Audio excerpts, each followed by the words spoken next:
Hello everyone, this is professor Shahida Bawa. आज जो हम टॉपिक करेंगे वो है सेल्स मैनेजमेंट और TY BCom as well as TY BMS का जो टॉपिक है, ये जो टॉपिक है वो TY BCom as well as TY BMS के लिए सिलेबस में है। ठीक है, तो सेल्स मैनेजमेंट होता क्या है, सेल्स मैनेजमेंट से रिलेटेड जो है, ठीक है, हम आज जो टॉपिक करेंगे वो है emerging trends in selling and component of sales management. ठीक है, तो सबसे पहले तो ये देख लेते हैं कि what is sales management, sales management होता क्या है। सी एस कॉन्सेप्ट में लिखा हुआ है कि सेल्स मैनेजमेंट एक प्रोसेस है। ठीक है, प्रोसेस क्या है, प्रोसेस है जहाँ पे मैं अपने एम्प्लॉय को अच्छे तरीके से क्या कर रही हूँ, डेवलप कर रही हूँ, उन्हें बराबर से मैं ट्रेनिंग दूंगी। ठीक है, तो कहीं ना कहीं what am I doing, I am developing a sales force, then I coordinate sales operation, है ना। जो भी मेरे डीलर्स हैं उनसे मैं, जो भी मेरे सप्लायर्स होंगे, जो भी मेरे इंटरमीडिएट्स होंगे, उन सब से मैं क्या करूँगी, मैं कोऑर्डिनेट करूँगी। एंड देन फाइनली मैं इम्प्लीमेंट करूँगी वो सारी सेल्स टेक्निक जो मुझे हेल्प करेगी मेरे ऑब्जेक्टिव्स अचीव करने के लिए, दैट इज़ माई प्रॉफिट। ठीक है, तो what is sales management, sales management एक प्रोसेस है जहाँ पे हम डेवलप कर रहे हैं सेल्स फोर्स, हम कोऑर्डिनेट कर रहे हैं हमारे सेल्स ऑपरेशन से, and what are we doing, we are implementing sales technique to achieve sales force, that is what sales goal is nothing but the target, है ना, to achieve my profit. Okay, तो I guess sales management का जो concept था वो clearly समझ में आ गया होगा। अब नेक्स्ट देख लेते हैं what are the component of sales management, है ना। तो सबसे पहले है sales planning. See sales planning जो है वो बहुत ही इंपॉर्टेंट एलिमेंट है सेल्स मैनेजमेंट का। अगर तो मुझे मेरे गोल्स अचीव करने हैं तो मुझे प्लानिंग तो करना पड़ेगा, है ना। तो प्लानिंग किस तरीके से मैं करूँगी, सबसे पहले तो क्या क्या स्ट्रैटेजीज़ है मैं वो बना दूँगी। ठीक है, मैं टारगेट बना दूंगी कि कितना भाई यूनिट्स मुझे बेचना है, फिर कितना डिमांड है मार्केट में। ठीक है, फिर उसके हिसाब से मैं क्या करूँगी, मैं कोटेशन करूँगी, है ना, कोट करूँगी मैं कितना प्राइस है, किस में हम बेच सकते हैं, and then I will see the demand and supply forecasting. Okay, तो सेल्स प्लानिंग जो है वो बहुत इम्पॉर्टेंट है, बहुत ही मायने रखेगा ताकि जो भी मेरे सेल्स है, सेल्स टारगेट है, उसको अचीव करने के लिए। तो इसके लिए मुझे क्या करना पड़ेगा, I need to plan the sales in advance, है ना, अच्छे से एडवांस में करना पड़ेगा ना। ठीक है, तो sales planning. Second point is recruitment and selection. See management of sales required personnel, right, मतलब सेल्स कौन करेगा, सेल्स तो सेल्स पर्सन होना चाहिए ना सेल्स करने के लिए। ठीक है, तो मुझे बहुत ही अच्छे तरीके से रिक्रूटमेंट करना पड़ेगा, मुझे बहुत ही अच्छे लोगों को जो कि कम्युनिकेशन में बहुत अच्छे हैं, ठीक है, तो उनको क्या करना पड़ेगा, उन लोगों को मुझे आइडेंटिफाई करना पड़ेगा। डन, आइडेंटिफाई अगर मैंने उन लोगों को कर दिया तो क्या होगा, मतलब मैंने उनको सिलेक्ट कर लिया ना, तो सिलेक्शन फॉलोज रिक्रूटमेंट, है ना। Selection is what, selection is a process to select the right person for the right job. If that person is good in his communication, so what I am gonna do, हम उसको sales में रख देंगे, है ना। अब यहाँ पे एप्टीट्यूड टेस्ट में कंडक्ट कर सकती हूँ to find out the aptitude towards selling, है ना। तो ये क्या होगा, ये होगा रिक्रूटमेंट एंड सिलेक्शन। फाइन, फिर उसके बाद में है training the sales force. What I am gonna do, I will select, जो भी मैंने सिलेक्ट किया है मेरे सेल्स स्टाफ को, मुझे उनको ट्रेन करना पड़ेगा ना, ताकि उनकी जो नॉलेज है वो मैं सुधार सकूँ, एटीट्यूड जो है वो डेवलप कर सकूँ, उनके जो स्किल्स है वो मैं इम्प्रूव कर सकूँ। तो कहीं ना कहीं इन जनरल मैं क्या कर रही हूँ, उनका सोशल बिहेवियर मैं डेवलप करूँगी, है ना। तो training the sales staff. Next is placement of employ. See placement मतलब fitting the right person at the right place, है ना। प्लेसमेंट मुझे करना है तो मैं वो देखूंगी मेरा एम्प्लॉय कितना कमिटेड है, कितना डेडिकेटेड है, वो कितने अच्छे तरीके से मेरा जॉब कर पा रहा है, क्या वो अपने जॉब से सेटिस्फाई है, क्या वो कमिटेड है, क्या वो पूरी तरीके से एफर्ट डाल रहा है ना। देखो अगर तो उसने अच्छे से एफर्ट डाला तो फॉर श्योर कंपनी उसको रिवॉर्ड देगी, है ना। तो ट्रेनिंग उसके बाद में होगा प्लेसमेंट।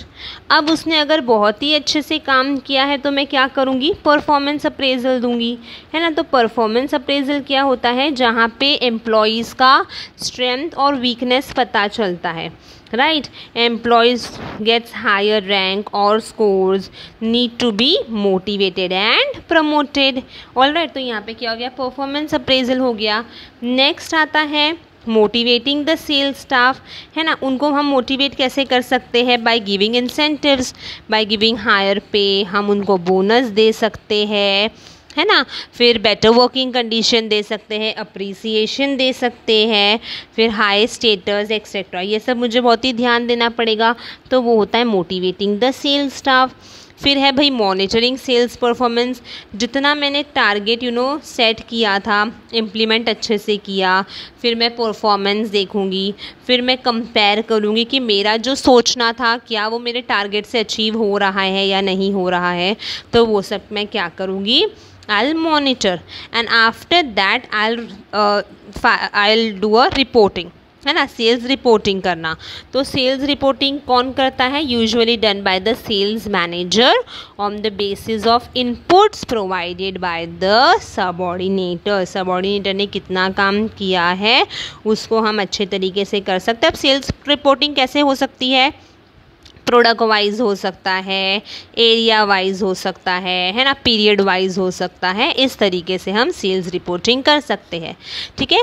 तो ये है कंपोनेंट ऑफ सेल्स मैनेजमेंट। किस तरीके से याद करेंगे, सबसे पहले तो भी मुझे प्लान करना है, उसके बाद में मुझे रिक्रूट करना है। मैंने रिक्रूट कर लिया, मतलब मैंने सिलेक्शन अगर हो गया तो मुझे ट्रेन करना पड़ेगा, ट्रेनिंग के बाद में मुझे प्लेसमेंट करना पड़ेगा ना, fitting the right employees eight the right place. फिर उसके बाद में मुझे उनकी स्ट्रेंथ और वीकनेस जाननी है तो परफॉर्मेंस अप्रेजल होगा। Then I need to motivate my sales staff, I need to monitor the sales performance and then the last is my sales reporting.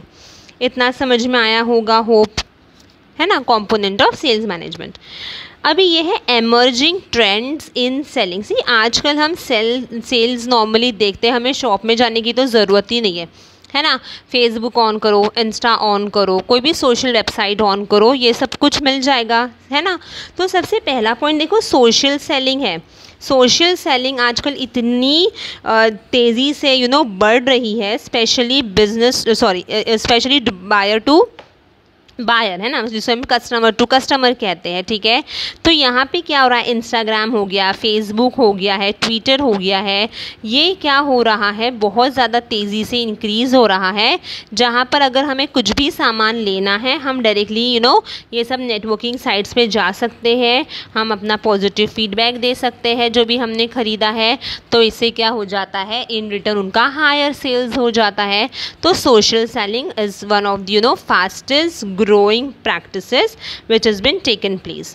Next is growing use of digital technology. See, during the past few years, number of digital technologies have been developed, है ना, especially for sales professionals. All right. तो यहाँ पे क्या होता है, digital technology consumers को पूरी तरीके से इंफॉर्मेशन मिल जाता है अबाउट द प्रोडक्ट। उन लोग क्या करते हैं, उन लोग कंपेयर करते हैं, मतलब ऑर्डर प्लेस करने से पहले पूरा इन्फॉर्मेशन ले लेते हैं, मतलब लाइक प्रोडक्ट कैसा है, ये दे गूगल सर्च एंड देन पूरी तरीके से इन्फॉर्मेशन मिल जाती है। उसके बाद में क्या होता है, यहाँ पर अच्छे तरीके से हम अगर सामान खरीद लेते हैं तो sales force can get information about internet users and online buyers. तो इससे क्या होगा, इससे इफ़ेक्टिवली पता चल जाएगा ना कि कितना अच्छे से डिजिटल टेक्नोलॉजी से भी सामान हमारा जो है वो बिक चुका है। तो growing use of digital technology. Next is global challenges. See, global competition is intensifying, right? Domestic companies who never thought about foreign competitors are suddenly facing competition from them on their home turf. है ना, यहाँ पे क्या हो रहा है, उन लोगों ने सोचा भी नहीं कि मतलब हमारा जो सामान है वो बाहर तक का जाएगा। But due to social selling, due to use of technology क्या हो गया है कि सिर्फ और सिर्फ हम अपनी ही कंट्री में नहीं पर बाहर फॉरेन कंट्रीज़ में भी फुल ऑन एफर्ट डाल रहे हैं, ठीक है। तो बहुत अच्छे से हम सेल कर पा रहे irrespective of differences in culture, language, needs and requirement. ये सबसे परे हम क्या करते हैं, ग्लोबल चैलेंजेस हम एक्सेप्ट कर रहे हैं. Next, very important, customer relationship management. See, again, this is growing trend towards CRM. CRM is concerned with managing detailed information of individual customers and every customer touch point to maximize customer loyalty. है ना. यहाँ पे हम क्या कर रहे हैं, बहुत सारा डेटा हमारे पास में है, उन डेटा को हम माइन करते हैं. ठीक है, हम सोचते हैं कि जो इम्पोर्टेंट डेटा है हम उन्हें इकट्ठा करें. 1-to-1 मार्केटिंग हम कर रहे हैं, हम लॉयल्टी पैकेजेस दे रहे हैं, हम सेटिस्फैक्शन सर्वे दे रहे हैं. तो firms are focusing not only on customer relationship management but also building long term healthy relationship with distributors and suppliers so as to keep the business growing. सिर्फ और सिर्फ कस्टमर ही हमारा मेन फोकस नहीं है. Sales person का main focus उनके dealers, उनके intermediates, जैसे मैंने स्टार्टिंग में कहा है, ये भी तो मायने रखेंगे. Without the dealers, without the intermediates, seller can not sell the product directly to the customers, right. So they need help from the dealers, from the intermediaries. ठीक है, तो customer relationship management. And the last is team selling approach. See, in recent times, several companies follow the practice of team selling. Team selling approach is used when company wants to build a long-term mutually beneficial relationship with major customers. ठीक है, तो हम यहाँ पे क्या कर रहे हैं, what are we doing? Team selling approach हो रहा है, जहाँ पर हम अपने कस्टमर्स को सबसे प्रायर रखते आए हैं. ठीक है, तो यहाँ पे क्या होगा, टीम होगा. All right, depending upon the nature of the product, depending upon the customer service, technical specialist. ठीक है, तो सब अलग अलग होते हैं. कितना पोटेंशियल है जहाँ तक हम अपने कस्टमर्स को अच्छे से सामान क्या कर सके, प्रोवाइड कर सके. ठीक है, तो ये है टीम सेलिंग अप्रोच. डन. तो ये है emerging trends in selling. First is social selling, then growing use of digital technology, global challenges, CRM, and the last is team selling approach. Done.